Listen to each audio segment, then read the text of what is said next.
In November 1979, a young woman's lifeless body was discovered in a quiet cornfield near Caledonia, New York by a farmer, going about his daily routine. She had been shot twice, once in the head and once in the back, and left there as if she didn't matter. For over 35 years, no one knew her name. She was simply called Caledonia Jane Doe or Callie Doe. But behind this heartbreaking crime lay a mystery that stretched across states, spanned decades, and left investigators with more questions. Who was this girl? Why had she traveled so far from home? And who could have committed such a brutal act? Tammy Jo Alexander was born on November 2, 1963, in Atlanta, Georgia.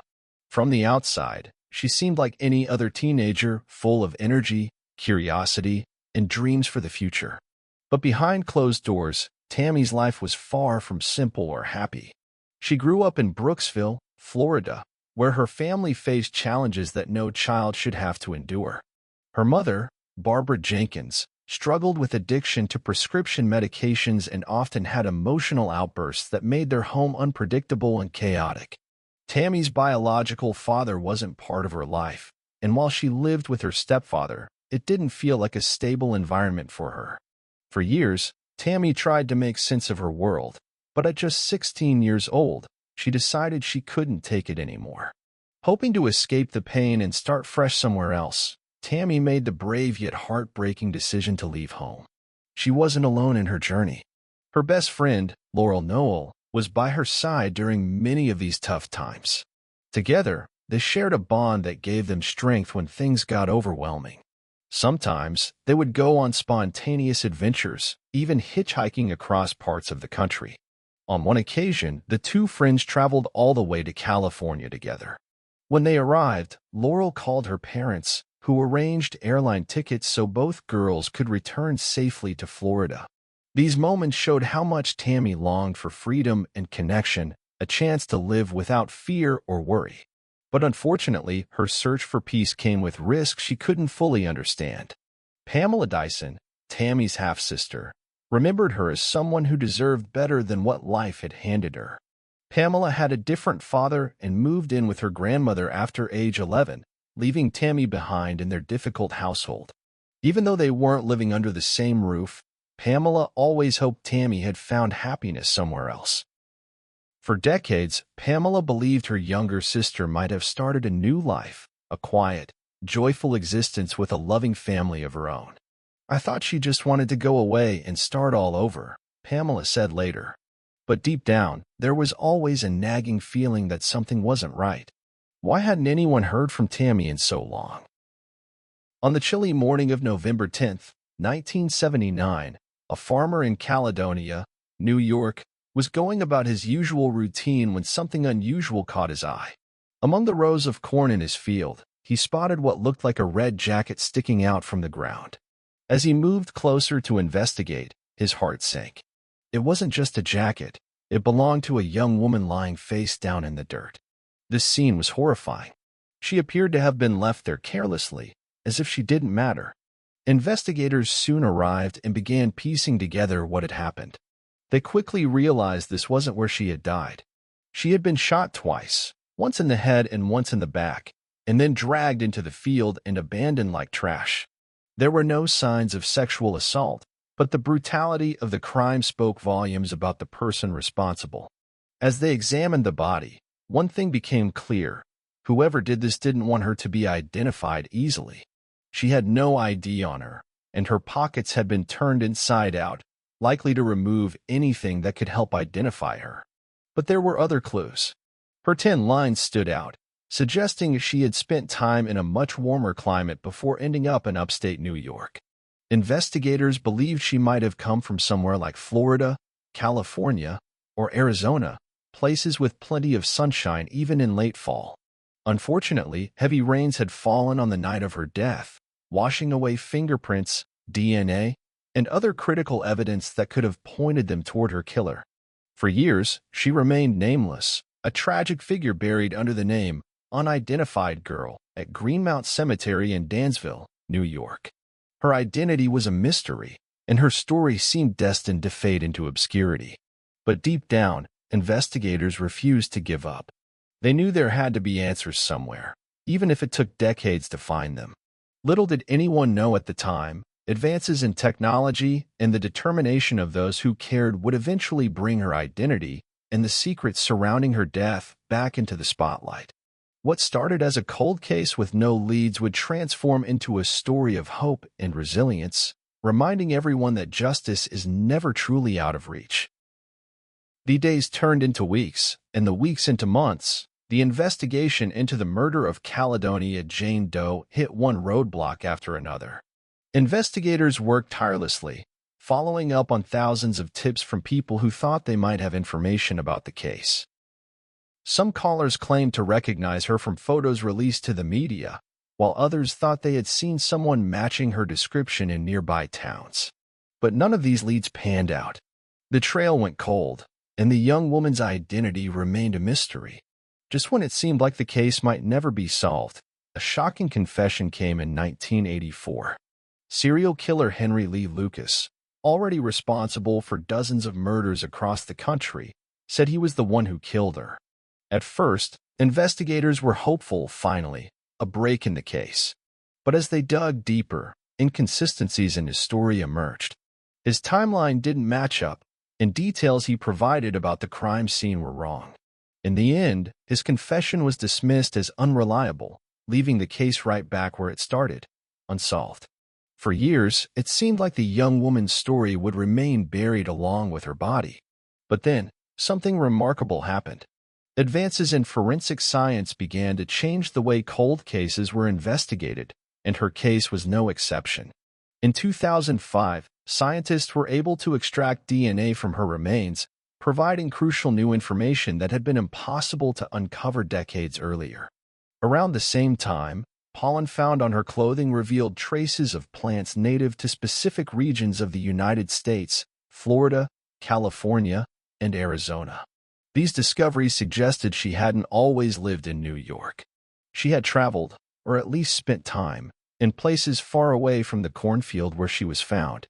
Another breakthrough came through isotopic analysis of her teeth, which confirmed she had grown up in the southwestern part of the country.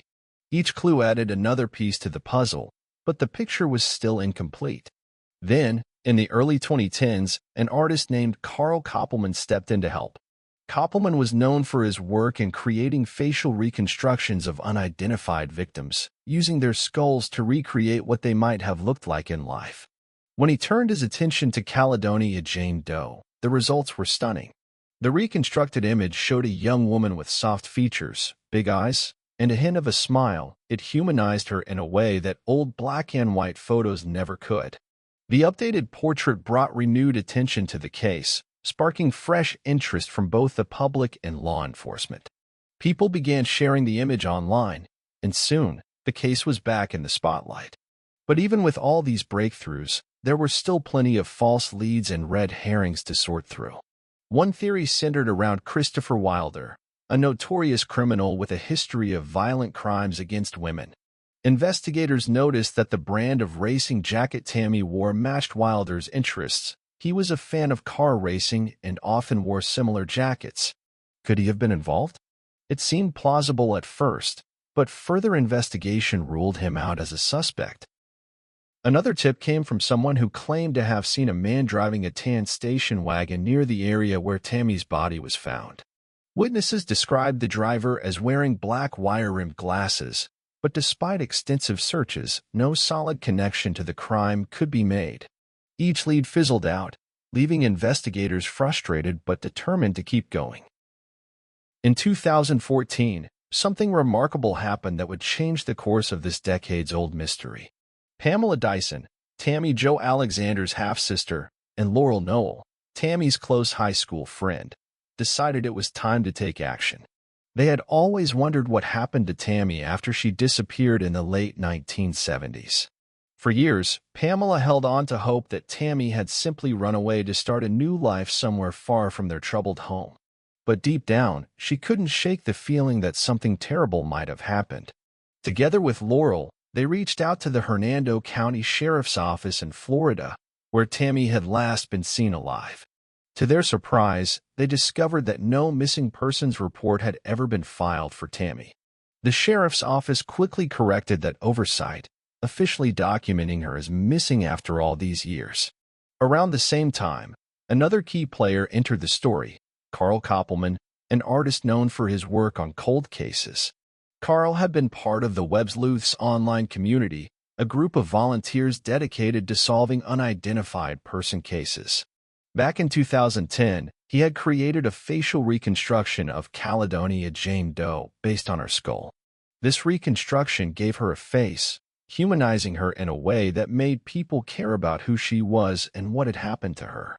Years later, in 2014, Carl came across a newly filed missing persons report for Tammy Jo Alexander. As soon as he saw her photo, he felt a jolt of recognition. The resemblance between his reconstructed portrait and the real pictures of Tammy was uncanny. Without wasting any time, Carl contacted the Livingston County Sheriff's Office, sharing his findings and urging them to compare the images. His hunch turned out to be right. They were the same person. This breakthrough set off a chain reaction. Investigators arranged for a mitochondrial DNA test, using samples provided by Pamela Dyson. Mitochondrial DNA is passed down through maternal lines, making it possible to confirm biological relationships even after so many years. On January 26, 2015, Livingston County Sheriff Thomas Doherty stood before reporters and delivered the news everyone had waited 35 years to hear. Caledonia Jane Doe finally had a name. She was Tammy Jo Alexander, a bright but troubled teenager who had left home seeking freedom and safety, but tragically found neither. The emotional weight of this moment cannot be overstated. For Pamela Dyson, the identification brought both relief and heartbreak. She said later, "I thought she'd started a new life somewhere. Instead, I learned she died alone, far from home." Those words capture the bittersweet nature of the discovery. While it was painful to learn how Tammy's life had ended, knowing her fate allowed her family to begin healing. It also gave them a chance to honor her memory properly.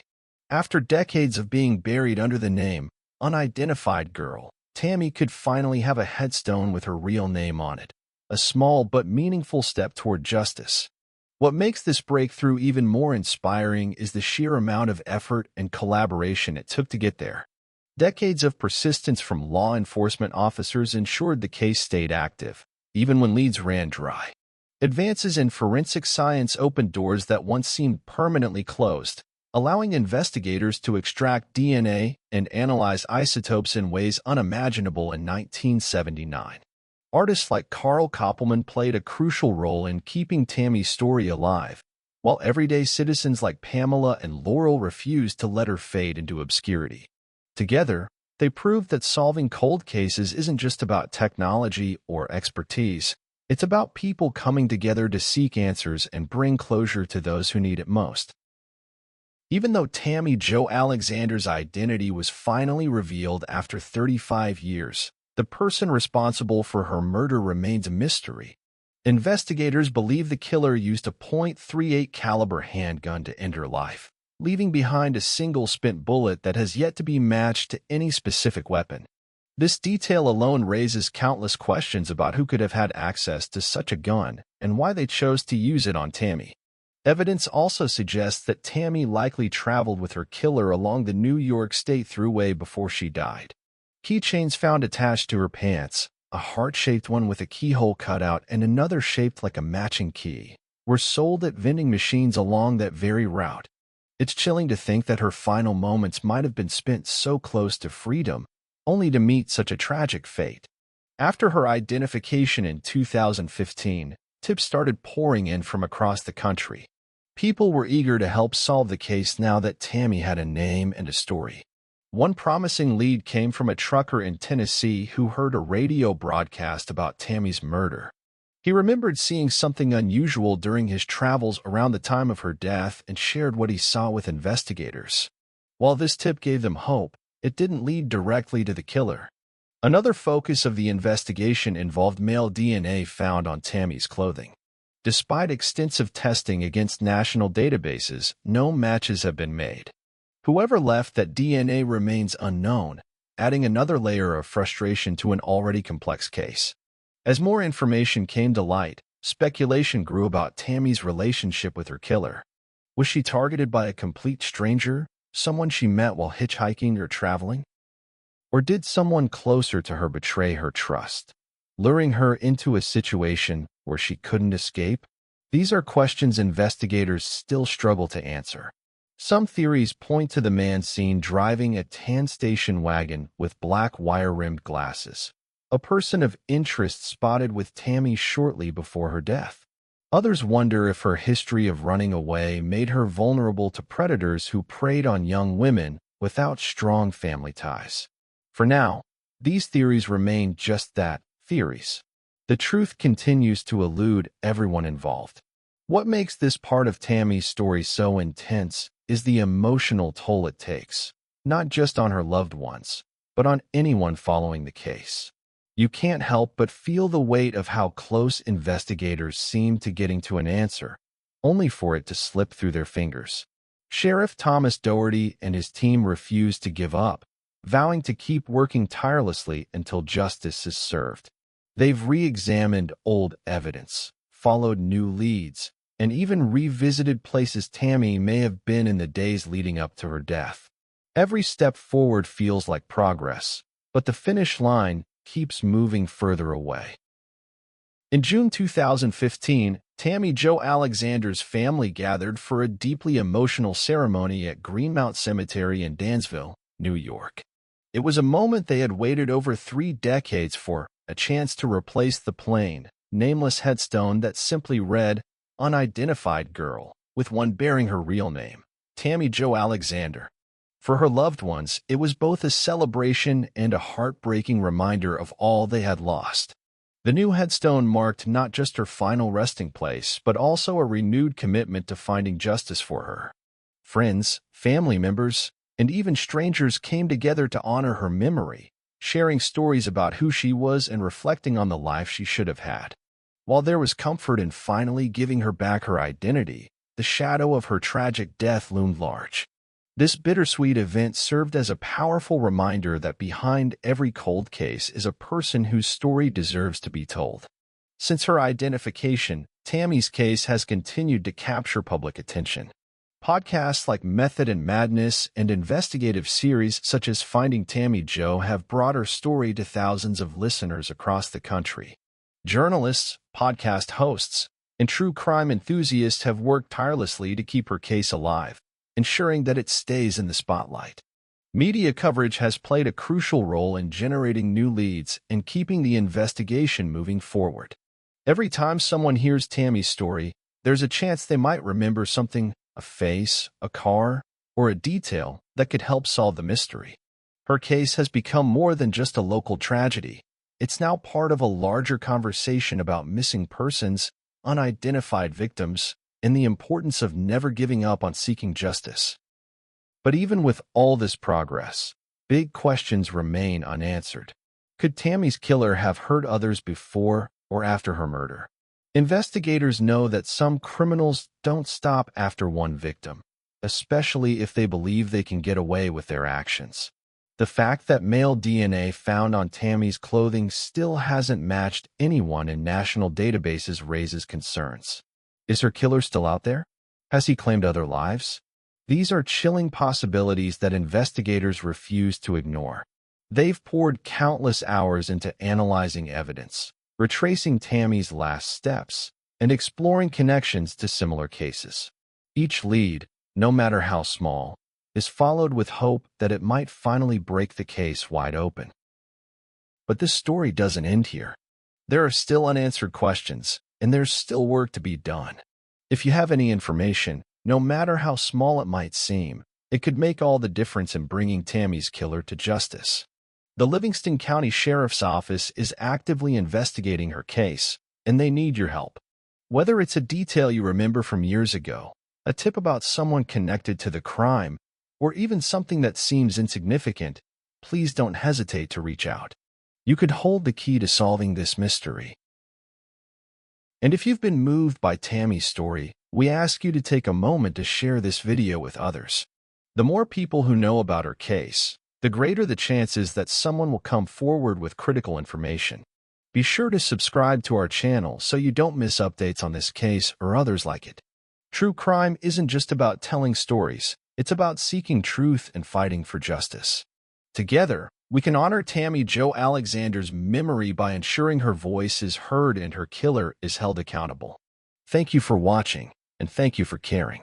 Let's keep working toward justice, one step at a time.